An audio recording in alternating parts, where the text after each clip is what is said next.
Hello everyone and welcome back into my kitchen. Come on, let's make this recipe.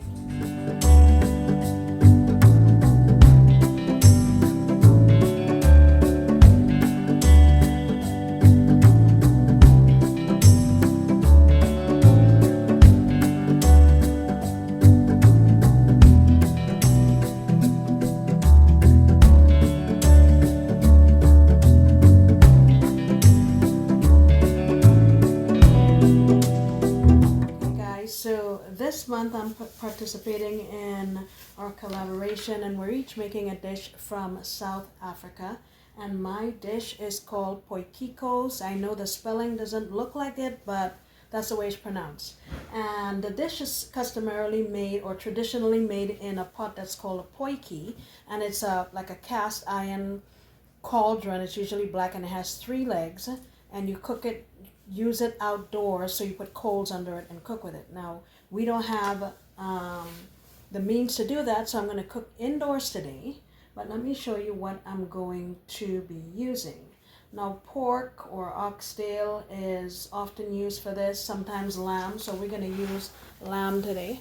What I have here is about 3-ish pounds of lamb that I've cut up into pieces. I've washed it with lime juice and some vinegar, drained it, and I have seasoned it with 1 tablespoon of just all-purpose seasoning. You can use salt and pepper if you wanted to, but that's what I have here, and I just put some oil in it, and usually they just kind of roast it to kind of seal in the flavors and the juices, but I think I'm going to pop it in my air fryer just to get some color on it. So I'll do that. Let me show you the other ingredients. The veggies we have here, I have a couple of carrots that you cut into chunks like this. I'm going to use a chayote squash. In the Caribbean we call this Christophine. And I have 1 of them. I have some butternut squash. Also have some rounds of corn. And I'm also going to use some yuca instead of potatoes. I don't have it here, but I'll have it later on. Then the other ingredients, I have some garlic. I have about a small head, a few sprigs of cilantro, a few sprigs of thyme, 1 bay leaf. This came from my mom's tree in the Caribbean. I'm going to blend this up so we can use it. We're also going to use about 1.5 tablespoons of curry powder. I'm going to use some chicken bouillon, a small can of tomato sauce. You can use fresh tomato if you wanted to. And I'll use this for my salt. A lot of onions are usually used in this dish, but I don't have any right now, so I'm just going to use some onion powder.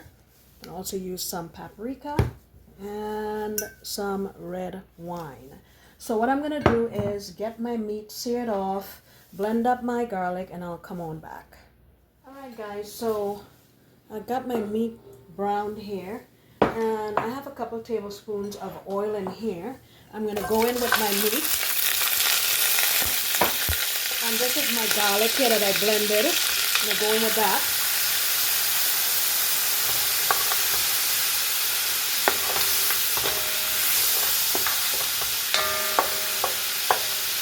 And then I'm going to add my curry powder.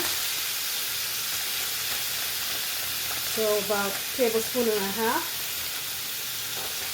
I'm going to also add some smoked paprika. So about 1 tablespoon. And let this go here for a couple of minutes. Okay, so now we're going to go in with my tomato sauce. I'm going to add some black pepper. I'll say a couple of teaspoons. I'm going to go in with some onion powder. About 1 tablespoon.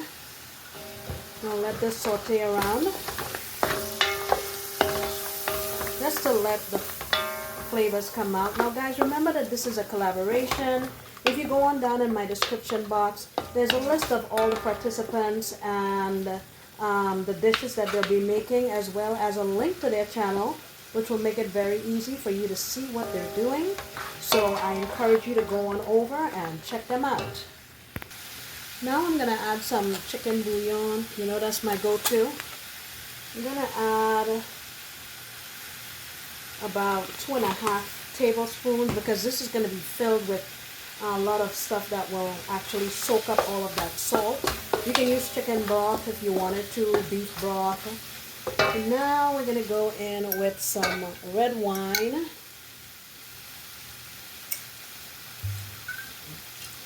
I'll say about a cup or so. And let that come to a boil and we'll move on. So traditionally this dish is sort of like a layered dish. So you'll have your meat on the bottom and then you layer all your vegetables and stuff on the top of it. I'm gonna add in my thyme and my bay leaf for now. So it's been about 5 minutes, and what I'm gonna do is just go in with some water. I like to add hot water whenever I'm adding it to a dish so that it doesn't lower the temperature. This one's not quite so hot, but I'm gonna just put enough liquid here to cover my meat, and I want to cook this low and slow. And then I'll start layering in my vegetables a little bit later. So this probably needs to cook for maybe about an hour or so, so the texture is a little bit better. It's not so tough. And then we'll start layering in our vegetables at that time, okay? I will see you then. Alright guys, so this has been going for an hour and a half to 2 hours, and now the meat is pretty tender. So I'm gonna start layering in my veg. I'm gonna go in with my corn. And this dish, I think I mentioned before, you're really not supposed to, I guess, stir it around. It's supposed to be layered. So I'm gonna layer this in. I know you don't need to see me layering all that, but I'll do this, then I'll put my yuca or my cassava. Put some of these. I got the frozen one, so I'm just going to put it in here.